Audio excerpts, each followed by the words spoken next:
میرا تو شروع دن سے ماننا ہے کہ امریکہ اپنی انفورس نہیں کر سکے گا یہ خواہش کہ اسٹریٹ آف ہارمز کو وہ کھلا رکھ سکتا ہے. اتنی بڑی ملٹری مائٹ ہے، اس کے باوجود آپ نے نوٹ کیا ہے کہ تقریباً انشورنس جو ہے وہ کوئی 850% بڑھ گئی ہوئی ہے رسک کی وجہ سے.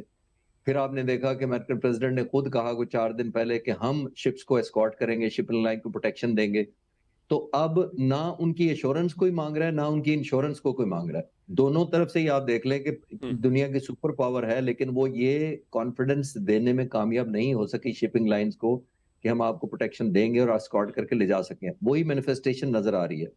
ایران کے پاس ایک آپشن صرف مائنز کی نہیں ہے، اس کے پاس ایک اور آپشن بھی ہے، وہ ہوتا ہے انمینڈ انڈر واٹر اٹیک وہیکلز بھی ہوتی ہیں، UUAV. وہ بنیادی طور پہ چھوٹی سی منی اسکوٹر ہوتا ہے انڈر واٹر، اور ویپن کیری کرتا ہے اور وہ انمینڈ ہوتا ہے، بالکل سوئسائڈل ہوتا ہے. اس پر لانچ کیا جاتا ہے اور وہ ویوز بھی کریٹ نہیں کرتا جس سے ڈیٹیکٹ کیا جا سکے. تو وہ بہت بڑا سرپرائز دے سکتا ہے، جس سے امریکن شپس بھی ڈر رہے ہیں. اور ظاہر ہے شپنگ لائن کمپنیوں کو بھی یہ پتا ہے کہ اس طرح کے اگر اٹیک ہوئے تو پورا شپ ان کا چلا جائے گا. اور اتنے $1.5 ملین کا تقریباً اس پہ سامان ہوتا ہے اور اتنا ہی تقریباً کا جہاز ہوتا ہے. تو آئی تھنک کوئی بھی نقصان اٹھانے کو تیار نہیں ہے. ابھی بھی میرا ماننا یہ ہے کہ جو انفورسمنٹ کر رہا ہے وہ ایران بہتر مینج کر رہا ہے.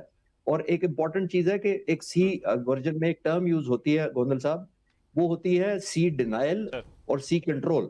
سی ڈینائل یہ ہوتی ہے کہ ہم اس طرح سے جیسے مائن بچھا دی کہ ہم بھی نہیں کھیلیں گے، آپ کو بھی نہیں کھیلنے دیں گے، ٹھیک ہے. ایک ہوتی ہے سی کنٹرول. سی کنٹرول یہ ہوتی ہے کہ کنٹرول ہمارا ہوگا، ہماری مرضی سے شپنگ جائے گی اور ہماری مرضی کے بغیر نہیں جائے گی. تو مجھے تو آلموسٹ ایران کا سی کنٹرول لگ رہا ہے، جو کہ ہائر کیٹیگری ہوتی ہے، جو مشکل ہوتا ہے مینٹین کرنا. تو اس وقت امریکہ مجھے ریلیٹیولی اتنا مجبور لگ رہا ہے، اس کی کوئی مان نہیں رہا، وہ خود بھی شپنگ لائن کوئی نہیں لا پا رہے، اور انشورنس کے باوجود کہ وہ کہہ رہے ہیں کہ ہم لے دیتے ہیں پیسے، پھر بھی کوئی نہیں مان رہا. تو آئی تھنک امریکہ اس اسٹیٹ آف ہارمز کے ایشو پر کنکلوژن یہ میں یہ کہوں گا کہ ڈیفینسو پوزیشن پر ہے، جس پہ مجھے ایران کی بہت ایڈوانٹیجز پوزیشن لگ رہی ہے. بالکل ٹھیک. اس ڈسکشن کے سلسلے کو یہیں سے کنٹینیو کرتے ہیں. ذرا مجھے بریک کا کہا جا رہا ہے، بریک کے بعد